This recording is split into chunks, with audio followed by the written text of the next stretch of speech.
कहते हैं बुजुर्गों की आराम करने की बारी, क्षेत्र की तरक्की अब युवाओं की जिम्मेदारी। हाँ जी प्रिय दोस्तों, जैसे आप सभी को पता है कि इस बार 2025 की पंचायती राज इलेक्शन जोरों शोरों से चल रहा है।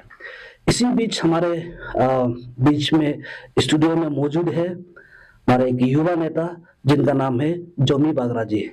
बागरा सर, आपको आलो न्यूज स्टूडियो में स्वागत करते हैं। प्रिय दोस्तों, बगरा जी से वार्तालाप करने से पहले मैं आप सभी को बताना चाहता हूं कि अ, श्री जोनी बागरा जी यूपी बागरा से बिलोंग करते हैं और इस बार श्री आलो वेस्ट पूसी जिला सेगमेंट की एक जिला कैंडिडेट है। तो चलिए उनसे हम सुनते हैं उनके अपने शॉर्ट एक इंट्रोडक्शन उनके तरफ से। नमस्कार आप सभी को। मैं जोमी बागरा। अ, मैं श्री मिंजोम बागरा का बेटा। मैं इस बार 3 आलो वेस्ट पूसी जिला सेगमेंट से इंडिपेंडेंट जिला कैंडिडेट। थैंक यू बागरा जी।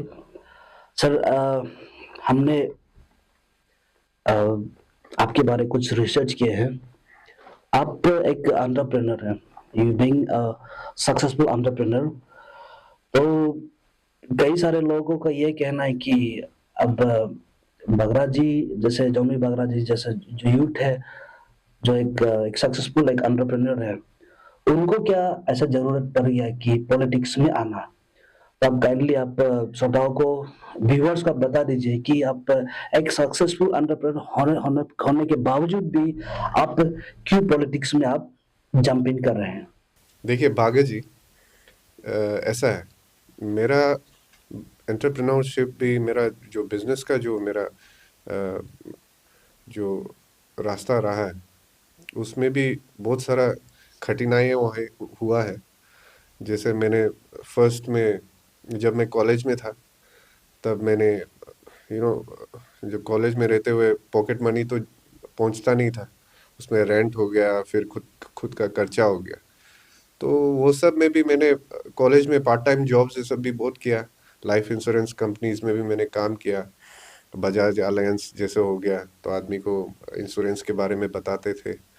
और फिर कॉलेज जैसे अरुणाचल से कोई स्टूडेंट आया तो मैं एडमिशन भी कराता था। तो उसमें से भी कुछ कमीशंस मिल जाता था। तो ऐसे करके मैंने ग्रेजुएशन भी कर लिया। तो वापस अरुणाचल आके मैंने अपना नया बिजनेस शुरू किया, कॉकटेल लॉन्च बार करके। तो उसमें भी मैंने करीब 4 इयर्स जैसा मैं खुद रह के मैंने काम किया। उसके बाद मैंने लीज में दे दिया।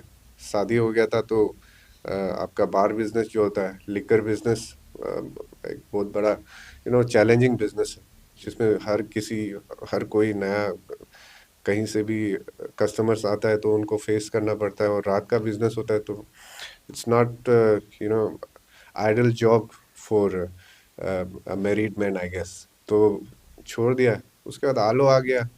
आलो आके भी मैंने फार्मिंग में भी मैंने काम किया, लेयर फार्मिंग में मैंने काम किया।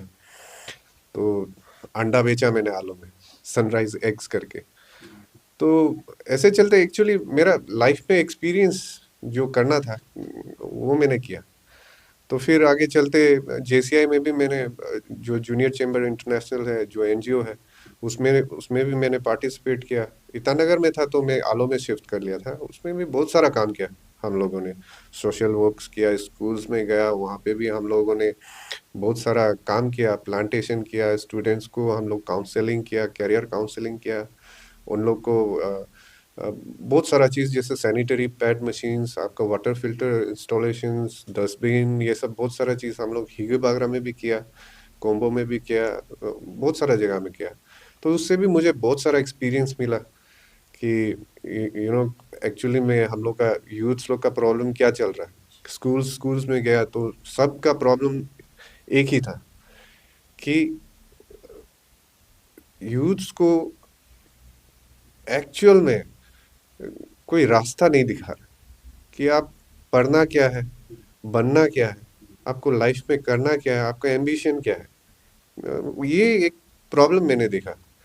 फिर बागरा में भी बहुत सारा यूथ्स है जिसको मैंने देखा कि अ, आपका कोई लाइफ में फोकस नहीं है। तो मेरा तो बिजनेस है, मैं तो आगे बढ़ रहा हूँ। तो मेरा क्या है कि मैं आगे बढ़ रहा हूँ और मैं पीछे देखता हूँ तो मेरा जो यूथ्स लोग हैं उन लोग वहीं खड़ा है, तो आई थॉट कि अरे यार, मैं क्यों अकेला आगे बढ़ूं, उन लोग को भी साथ में लेके चलना है। उन लोग वहां खड़ा रह रहा है, मैं आगे बढ़ रहा हूँ, तो यू नो उससे मुझे बिल्कुल सेटिस्फाइड नहीं था। तो इसीलिए मैं सोचा कि यू नो जब मैं उन लोग को हेल्प करना चाहूंगा तो ऐसे ही एज अ एंटरप्रेन्योर तो हेल्प नहीं कर पाऊंगा। हाँ, बहुत सारा आइडियाज है जो मैं दे पाऊंगा कि बिजनेस करना है तो कैसे करना है, कहाँ पे आपको कौन सा बिजनेस आप स्टार्ट करना है, आपको कौन सा एक्सपीरियंस लेना है बिजनेस में भी, आप क्या क्या कर सकता है। तो ये सब सोच के मैंने कि नहीं, हेल्प करना ही है तो मुझे एक प्लेटफॉर्म चाहिए होगा। तो उसी सोच में मैं जिला में आ गया। तो सर कई लोगों का ये कहना है कि जो पंचायत इलेक्शन है, it's all about grass root election. तो कई सारे आपको नेगेटिव कमेंट्स भी मिलेगा और पॉजिटिव कमेंट्स भी मिलेगा, वो जाहिर है। तो एक नेगेटिव साइड से कमेंट्स ये आ रहा है कि जमी बगरा इन लोग जो है बचपन से belong from well to do family से बिलोंग करते हैं, अच्छा खासा कमा रहा है, और बस्ती से उसका ताल्लुकात उतना कुछ खास नहीं है। तो कैसे करके वो, मतलब आई मीन लाइक एक पैराशूट जंपिंग टाइप का बात कर रहे हैं लोग। तो इस विषय में आप क्या क्लैरिफाई करना चाहते हो? देखिए, वेल टू डू फैमिली, अगर वेल टू डू फैमिली है, आप मेरे घर आएंगे तो आपको पता चलेगा। माय फादर, मेरा पिताजी जो है, ही इज़ वेरी ऑनेस्ट पर्सन। आप उनका पूरा लाइफ में, आप रिटायरमेंट तक का अगर उनका लाइफ को देखेंगे तो आपको, मेरे घर आएंगे तो आप देख पाओगे कि वेल टू डू फैमिली क्या होता है। और ऑफिसर का बेटा होना वो अलग बात है, वेल टू डू होना वो अलग बात है। My father is a very simple person, बहुत सिंपल आदमी है। उनका लाइफ में कुछ ऐसा आपको सुनने को नहीं मिलेगा कि कहीं से कुछ उनका लेन देन या कुछ ऐसे अपना ऑफिसर जितना उसका करियर में ऐसा कुछ सुना ही नहीं देगा। इसलिए उनका रिटायरमेंट जब हुआ, वो उनको कुछ प्रॉब्लम नहीं हुआ, रिटायरमेंट का भी पेंशन का भी कुछ प्रॉब्लम नहीं है अभी तक भी। वो ही is very healthy and well to do family तो बिल्कुल बहुत दूर का बात है। मैंने भी अपने लाइफ में बहुत स्ट्रगल किया। मेरे फादर, जब मैं फर्स्ट बिजनेस स्टार्ट करना चाहता था तो उनके पास उतना पैसा नहीं था कि वो मुझे मेरा बिजनेस में हेल्प कर पाए। तभी मैं, अगर मुझे पूरा इन्वेस्ट, मेरा बिजनेस में अगर पूरा इन्वेस्ट करने का उनका औकात होता तो मैं अकेला ही बिजनेस कर लेता। तो मेरा जो कॉकटेल लॉन्च बार है वो पार्टनरशिप बिजनेस में है। तो ऐसा नहीं है कि मेरा अकेला का बिजनेस है। बहुत पैसा होता तो मैं कर लेता अकेला। तो उसके बाद that is the only thing, बेचारा उनके पास उतना ही पैसा था मुझ पर, मेरे ऊपर इन्वेस्ट करने का। तो बस उसके बाद तो कभी मेरे लाइफ में कभी इन्वेस्ट करने का उनको मौका भी नहीं दिया। वो जब मैंने फर्स्ट बिजनेस शुरू किया, उसके बाद जो उससे प्रॉफिट हुआ, जो उससे मैंने कमाया, तो उसी से मैंने अनदर बिजनेस भी मैंने प्लान किया।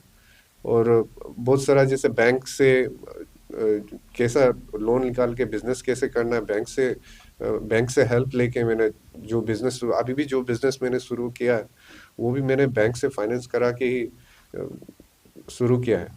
तो ऐसा बहुत सारा आइडियाज है, बहुत सारा तरीका है, बैंक से भी हेल्प लेके आप बिजनेस शुरू कर सकता है। तो उसका ये नहीं कि मेरे पास बहुत पैसा है तो मैंने बिजनेस शुरू किया, ये किया। बहुत सारा कठिनाई हुई है मुझे भी कि ऐसा बिजनेस शुरू करने के लिए। तो बस्ती में भी देखिए, बस्ती में रह के, हाँ, बस्ती में रह के बस्ती का प्रॉब्लम्स को जानना ये तो ज़रूरी है। बस्ती में रह के, बस्ती में रहने वाला ही बस्ती का एक्चुअल प्रॉब्लम को जानता है, ये बहुत ज़रूरी है। लेकिन बस्ती में अगर ना भी रहूं तब भी मेरा बस्ती में तो आना जाना तो रहता ही। तो प्रॉब्लम बस्ती में, प्रॉब्लम क्या है तो वो तो बाहर से ही दिख रहा है कि प्रॉब्लम क्या है बस्ती में, क्या प्रॉब्लम चल रहा है बस्ती का। तो जैसे कोई बीमार हो गया, कोई इमरजेंसी हो गया, दैट इज वो पंचायत में जो जिला का काम है, कोई बीमार हो गया, किसी को इमरजेंसी है, वो तो मतलब एक क्या होता है कि वो सबका रेस्पॉन्सिबिलिटी है। कोई बीमार हो गया, उसको इमरजेंसी हॉस्पिटल ले जाओ, वो जिला का काम नहीं है कि वो फटाफट जाके उसको उठा के ले जाओ, वो तो घर वाले भी ले जा सकते हैं। That is different problem. कोई पर्सनल प्रॉब्लम हो गया, दैट इज डिफरेंट प्रॉब्लम। लेकिन ओवरऑल बस्ती में जो प्रॉब्लम है, भागरा में ओवरऑल जो प्रॉब्लम है, वो तो बाहर से सबको दिख रहा है। आप देखिए, आप स्कूल का अभी जो बिल्डिंग बन रहा है वो ठीक है, वो अभी बन रहा है, लेकिन एजुकेशन को देखिए, टीचर्स अवेलेबिलिटी नहीं है, टीचर्स अवेलेबल नहीं है।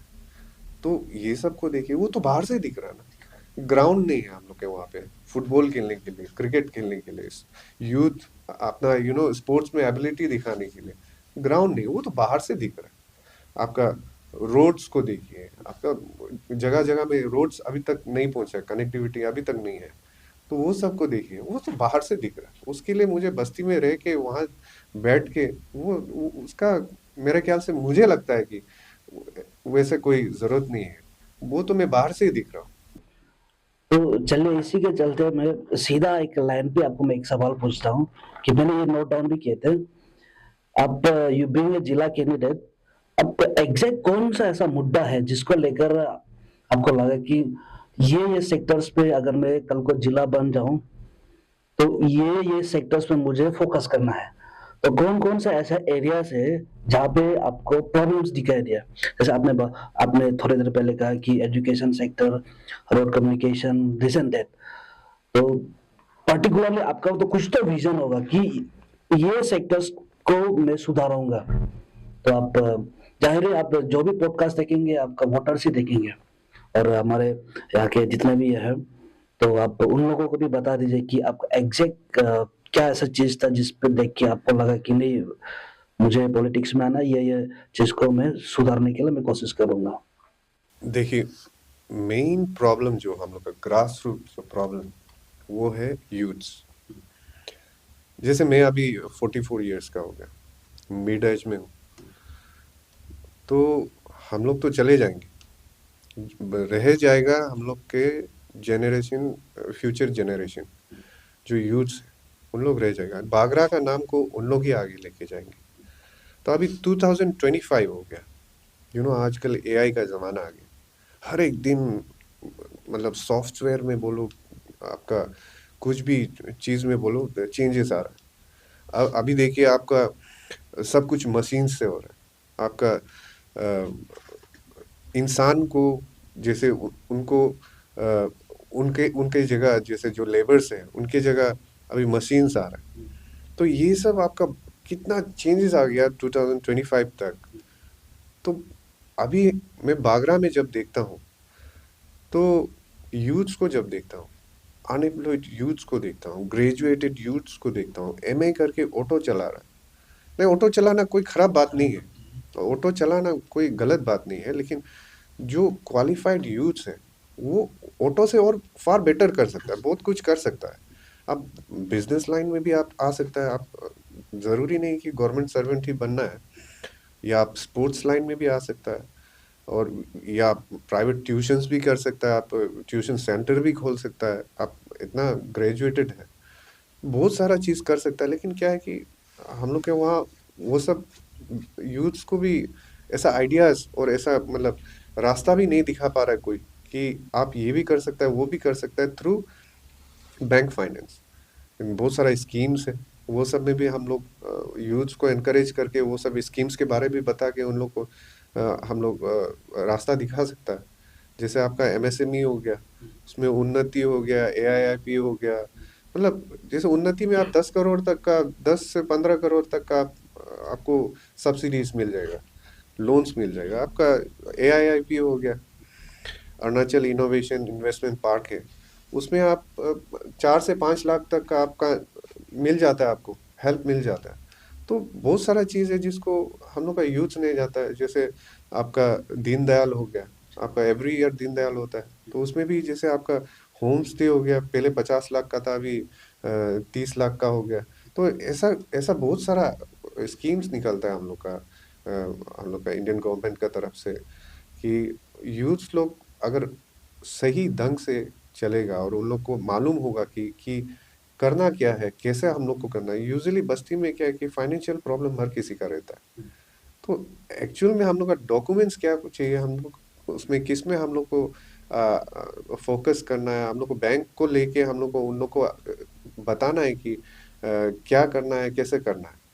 तो ये सब मैंने देखा कि यूथ को बिल्कुल आइडिया नहीं है। ना स्किल डेवलपमेंट, जैसे हम लोग का जीरो में है, रोबिनी सर का इंस्टीट्यूट है, वहाँ पे स्किल डेवलपमेंट प्रोग्राम सिखाता है, 3 मंथ्स का कोर्स होता है। तो वो सब में भी हम लोग यूथ को भेज के वहाँ यूथ को स्किल डेवलपमेंट सिखा के, उसमें भी बहुत सारा चीज़ है। स्किल डेवलपमेंट में भी आपका प्लम्बर हो गया, आपका पेंटर हो गया, आपका कारपेंटर हो गया, बहुत सारा चीज़ है, इलेक्ट्रिशियंस हो गया। वो सब में भी आप देखिए मार्केट में क्या है। मेरा जो टाइल्स का शोरूम है, तो उसमें पर स्क्वायर फीट का हिसाब से काम होता है। पर स्क्वायर फीट आपका 2x4 का टाइल्स में, 2x2 का टाइल्स में, आपका 6x4 का टाइल्स में, सबका रेट अलग। 2x4 में आपका 25 to 35 रुपीज लेता है, और कोई एक्सपर्ट होता है तो वो 40 to 45 भी लेता है। अगर डिजाइन काट के देगा तो उसका अलग रेट। तो मतलब ये सब में भी कमाई बहुत है, लेकिन हम लोग का यूथ ये सब का बारे उन लोग को बताया भी नहीं है, और उन लोग को आइडिया भी नहीं है कि अच्छा इसमें भी पैसा है। तो एक ग्रुप बना के बागरा में भी 4-5 ग्रुप बना के, एक जो हेड मिस्त्री होगा और बाकी जो हेल्पर होगा, तो इन लोगों का एक ग्रुप एक बना के, एक फॉर्म करके, ये सब फील्ड में भी आप काम कर सकता है। तो एक इलेक्ट्रिशियन में भी से आपका ये रूम में स्टूडियो में भी इलेक्ट्रिशियन काम करेगा पूरा, इसमें प्लम्बर भी काम करेगा, तो नहीं नहीं बोलने से भी पेंटर भी काम करेगा। तो एक ही रूम का ये आपका रूम में आपका नहीं नहीं बोलने से 25 to 30 हजार का तो आपका कमाई है। आपका तो कुछ उसमें इन्वेस्टमेंट तो है नहीं कि आपको पैसा खर्च करके आपको, क्यों, जो कस्टमर है वही आपको लेके देगा सामान। और हम लोग का वहाँ पे ये सब तो हो ही गया, और बहुत सारा चीज़ में जैसे स्पोर्ट्स में भी हम लोग का वो ग्राउंड नहीं है। कितना साल हो गया ग्राउंड ही नहीं है हम लोग का, वहाँ फुटबॉल खेलने का कुछ नहीं है। इस बार इंडिपेंडेंस डे हुआ था, तब हम लोग थोड़ा सा ग्राउंड को भी थोड़ा रिनोवेट किया, उसको ग्राउंड को भी थोड़ा बनाया। लेकिन बेचारा यूथ लोग स्पोर्ट्स खेलने के लिए भी उन लोग के पास कुछ है नहीं। फुटबॉल खेलने के लिए, क्रिकेट खेलने के लिए एटलीस्ट उन लोग का माइंड थोड़ा बिजी रहेगा वहाँ पे। एजुकेशन में भी बहुत सारा मैंने नाइट क्लास भी उन लोग का वहाँ पे गया, देखा। उन लोग क्लास 6 का स्टूडेंट को 6 का टेबल भी पूछो तो मालूम नहीं है। तो ऐसा बहुत सारा चीज़ मैंने देखा बागरा में कि प्रॉब्लम क्या हो रहा है, हम लोग ग्रास रूट लेवल में ही हम लोग का प्रॉब्लम हो रहा है। तो ये सब देख के कि यूथ को अगर हम लोग अभी इनकरेज नहीं करेगा, उन लोग को हम लोग आगे लेके नहीं जाएगा।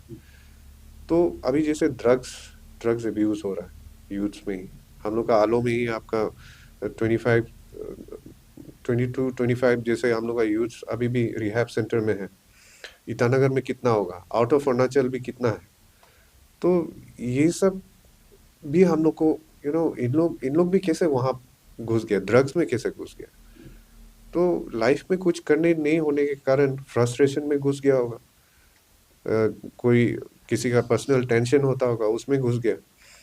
अब अभी जैसे हम लोग का बहुत सारा प्रोस्टिट्यूशंस में भी उसमें भी कई सारे इन्वॉल्व हैं। तो ये सब रास्ता में हम लोग को क्यों ले जाना है, उन लोग को सही रास्ता तो दिखाना पड़ेगा। तो हम लोग अगर यूथ्स को ठीक नहीं करेगा तो बागरा तो एक दिन हम लोग सर उठा के ही नहीं चल पाएगा। तो दैट्स द मेन रीज़न कि मैं क्यों जिला बनना चाहता हूँ, कि ये सब को अगर जब मैं ठीक कर दूँ, ये सब को मैं सही रास्ता दूँ, बाकी जो जो डेवलपमेंट जो भी जो हम लोग का बागरा में आना है वो तो आएगा। हम लोग का ये जो ऑनरेबल एमएलए है, डायनेमिक एमएलए है, वो तो अपना काम तो कर ही रहा है। हम लोग का वेस्ट सियांग में आपका जितना हम लोग का कुछ काम होना है, जो भी होना है, तो वो तो कर ही रहा है। 30 आलो वेस्ट में जो काम होना है उन लोग एमएलए सर तो कर ही लेगा। बाकी जो जिला में जो काम है, जो सेंट्रलाइज फंड होता है, वो भी जो आना है वो तो हम लोग का वहाँ पे आएगा ही। जो मेन जो हम लोग का जहाँ पे काम करना है वो ग्रास रूट लेवल में काम करना है। Thank you so much. अब वाकई में ये जो चाहे पॉलिटिक्स हो, कोई भी या आपका बिजनेस हो, हम युवा जो है अब उसको टेक ओवर करना चाहिए, ये मैं भी मानता हूँ। और इस पे और एक दिक्कत ये है कि सर, आपका जो विजन स्टेटमेंट जो सुना था, तब अगर आप बीजेपी से आता तो बहुत कुछ कर सकता था, ये लोगों का कहना है। तो इंडिपेंडेंट से ही क्यों? और हमारे स्टेट में कई सारे नेशनल पार्टीज है, स्टेट पार्टीज भी है, जैसे कि रीजनल पार्टीज हो गए, एनपीपी, पीपीए। तो इंडिपेंडेंट से जीत के भी क्या उखाड़ लेगा, क्या कर पाएगा? मतलब कुछ एक दो से सुनने को मिलता है, तो आप उसको किस तरह आप काउंटर रिप्लाई देना चाहोगे? देखिए ऐसे सबसे पहले आप ये बता दीजिए कि इंडिपेंडेंस से ही क्यों, उसके बाद सेकंड पार्ट जो है, इंडिपेंडेंस से जीत के आने के बावजूद भी क्या कर पाएगा? देखिए इंडिपेंडेंस से क्यों, क्योंकि टाइम भी बहुत शॉर्ट था, मुझे एक पार्टी गठन करना था, तो कोई और पार्टी सूझा नहीं मुझे, इंडिपेंडेंट ही सही लगा कि नहीं कोई पार्टी नहीं, चलो इंडिपेंडेंट ही सही। तो इंडिपेंडेंट मैंने सेलेक्ट किया। और पंचायत में ऐसा है कि देखो जो भी काम आता है पंचायत में, तो सेंट्रलाइज्ड फंड होता है, तो जो आना है, अगर ओपोजिशन हो रूलिंग हो उससे कुछ लेना देना नहीं, जो फंड आना है वो आएगा। जो हम लोग का वहाँ पे जो फंड आना है, जो भी स्कीम्स आना है उसमें कोई मैटर नहीं करता है कि आप रूलिंग से है, आप ओपोजिशन से है, वो कोई मैटर नहीं करता है, वो जो आना है वो आएगा। रूलिंग से तो आप ज्यादा फंड लेकर नहीं नहीं ऐसा कुछ नहीं है, जितना आएगा उतना मिलेगा आपको, जितना आपको मिलना है तो ये उतना लोगों का मिलेगा। सोच है, जो नहीं रूलिंग में है वो बहुत सारा पैकेजेस लेकर आ पाएगा, नहीं जो नहीं नहीं इंडिपेंडेंट में है वो कुछ नहीं मिलेगा। नहीं नहीं ऐसा बिल्कुल नहीं है, वो ऐसा ये बहुत गलत मैसेज है, ये बिल्कुल नहीं है, ऐसा बिल्कुल नहीं होता। जो फंड आना है, जैसे हम लोग का वेस्ट सियांग में जो भी जिला के लिए जो भी फंड आएगा वो डिस्ट्रीब्यूट होगा, जहाँ पे हम लोग का जो जितना आना है उतना ही मिलेगा। उस ऐसा कुछ नहीं है कि मैं अलग से और फंड लेके आऊँ, ऐसे बिल्कुल नहीं है। वो रूलिंग ऑपोजिशन से कुछ लेना देना नहीं है, काम सभी को करना है। बस्ती का जो भी डेवलपमेंट वर्क है, जैसे काम होना है वैसे सबको करना है, चाहे मैं रूलिंग में रहूं या ऑपोजिशन में रहूं, फंड वही आएगा जो आना है। नहीं, वो आप आपने ये जो कंप्लीट नहीं किया, इंडिपेंडेंस है ही क्यों? इंडिपेंडेंट मैंने बताया आपको, इंडिपेंडेंट से इसलिए क्योंकि टाइम शॉर्ट था, तो टाइम शॉर्ट के होने के कारण पार्टी कहाँ किसको पसंद करना है, कौन सा पार्टी से उठना है, मैंने ज़्यादा सोचा नहीं, इंडिपेंडेंट ही सही लगा, तो मैंने इंडिपेंडेंट ही चूज कर ली। तो लास्टली हम कंक्लूजन पार्ट पे आते हैं कि आपने अपना विजन स्टेटमेंट भी बताया, तो कल को जाके भगवान ना करे ऐसा हो, अगर आप ये इलेक्शन में आप अगर जीत हासिल अगर नहीं भी कर पाया हो, तो भी आपका जो जितने भी आपने बागरा के ऊपर जो विजन स्टेटमेंट जो लेकर आप चल रहे हैं, उसको आप कंटिन्यू करोगे या फिर आप सरेंडर कर दोगे कि आप लोगों ने मुझे नहीं जीताया तो मैं भी क्यों एफर्ट दूंगा? इस बारे में आपका क्या सोच है? देखिए बिल्कुल ऐसा नहीं है, मेरा क्या है कि अगर मैं मास में कुछ हेल्प करना चाहूँगा, अगर मैं एक इंडिविजुअल आदमी इंसान होके, सिर्फ जोमी बागरा होके मैं इंडिविजुअली हेल्प करना चाहूँगा, तो मैं एक दो को हेल्प कर पाऊँगा।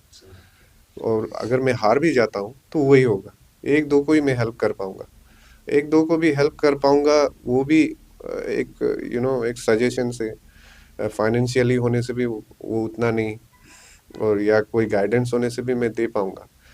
लेकिन एक जिला बन के जो मुझे एक प्लेटफॉर्म मिलेगा, मेरा में टैग मिलेगा कि मैं जोमी बागरा 3 आलो वेस्ट जिला, तो उसमें क्या हो जाता है कि एक प्लेटफॉर्म मिलता है कि कोई भी ऑफिस जाऊं तो एक अटेंशन मिलता है कि ये एक जिला है, तो उसमें क्या होता है कि मैं मास में मैं हेल्प कर पाऊंगा, कि ज़्यादातर को मैं हेल्प कर पाऊंगा। तो अगर मैं हार भी जाता हूँ तो मेरा तो कंटिन्यू रहेगा, जो मैं सोच रहा हूँ, जो मैं करना चाह रहा हूँ, लेकिन वही है कि मैं जो 100% करना था 5% कर पाऊंगा। अगर जीत जाऊं तो मैं 100% जो मैं करना चाहता हूँ शायद 100% भी नहीं कर पाऊंगा, लेकिन एटलीस्ट 80% तो कर पाऊंगा। तो सर, हमने हम तो मीडिया वाले हैं, तो इधर-उधर से कुछ ना कुछ खबर तो मिल जाते हैं। तो हमने सुना है कि बागरा में जो है जेडपीसी को लेकर मतलब ये आशंका है कि इस बार जो भी आएगा तो जेडपीसी जो है बागरा के जो वहाँ के जो कैंडिडेट है उन्हें मिलने वाला है। और कई लोगों का ये भी कहना है कि नहीं, इस बार तो आलो ईस्ट में जेडपीसी चला जाएगा। तो कई लोगों का कहना है कि नहीं, इस बार लुधियाना में चला जाएगा। तो कई सारे आशंका है। तो आप क्या कहना है इसके ऊपर? देखिए, जेडपीसी का क्या है, वो जेडपीसी तो मैं भी नहीं बोल पाऊंगा कि जेडपीसी कहाँ जाएगा, लेकिन एक तो तय है कि जेडपीसी 30 आलो वेस्ट में तो आने वाला नहीं है। वो कैसे? वो इसलिए क्योंकि देखिए 2015 से 2020 हमारे न्यामान जी, हाँ, न्यामान बागरा जी ने, मैडम जी ने लिया था जेडपीसी 20 to 25। 20 थोड़ा लिरबोमा में गया, उसके बाद तुम्पा अता सर हाँ, वो कैरी फॉरवर्ड कर लिया, वो है 30 आलो वेस्ट का। तो 30 आलो वेस्ट में आप मान लीजिए 8 to 9 years कंटिन्यू जेडपीसी हम लोग के 30 आलो वेस्ट में रहा। इस बार 25 to 30 मुझे बिल्कुल नहीं लगता है कि 30 आलो वेस्ट में कंटिन्यू जेडपीसी हम लोग के वहाँ रहेगा 30 आलो वेस्ट में। क्यों 30 आलो, आपका 31 आलो ईस्ट भी तो है, 27 लिरमोवा भी है। तो अभी इसमें तो हमारे मिनिस्टर सर और एमएलए सर और आपका फॉर्मर एमएलए न्यामार करवक सर, इन लोग और हायर हायर अथॉरिटीज, उन लोग क्या सोचेंगे, क्या डिसीजन लेंगे। लेकिन मुझे जितना नॉलेज है, जितना आइडिया है, 15 years 30 आलो वेस्ट में कंटिन्यू, बीच में कोई गैप नहीं। मान लो 2011 to 15 30 आलो वेस्ट में रहा, उसके बाद 2015 से लेके 20 कहीं और ईस्ट में रहा, उसके बाद 20 to 25 आपका 30 आलो वेस्ट में फिर वापस आया, तब भी मान सकता था, बीच में थोड़ा गैप होके भी। लेकिन इसमें तो गैप ही नहीं है।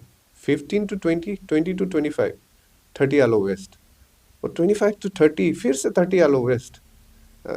मुझे तो बिल्कुल एकदम डाउट है और एकदम श्योर है कि 30 आलो वेस्ट में तो जेडपीसी होने वाला नहीं है। अगर ऐसा होता है तो वो तो भगवान का ही देन होगा। बाकी तो मिनिस्टर सर के भी वहाँ जिला लोग हैं, जिला जो अभी अनकॉन्टेस्टेड जिला से है, और 27 लिरमामा में भी होगा, तो उन लोग भी अपना डिमांड रखेंगे होंगे शायद। अभी जैसे 27 लिरमामा में आपका एमएलए नहीं है, वहाँ पार्टी को भी स्ट्रॉन्ग करना है बीजेपी, तो शायद वहाँ पे भी जा सकते हैं। अब अभी मिनिस्टर भी मोस्ट प्रोबेबली अभी मिनिस्टर सर क्या सोचेंगे, उनका क्या कहना होगा इसमें, स्टैंड क्या रहेगा उनका, तो वो उन लोग का बात है। लेकिन 30 आलो वेस्ट में वो तो मैं एश्योर करता हूँ कि 30 आलो वेस्ट में तो नहीं आएगा। चलिए, हमारे आलो न्यूज़ टुडे फैमिली की ओर से आपको बेस्ट विशेस है।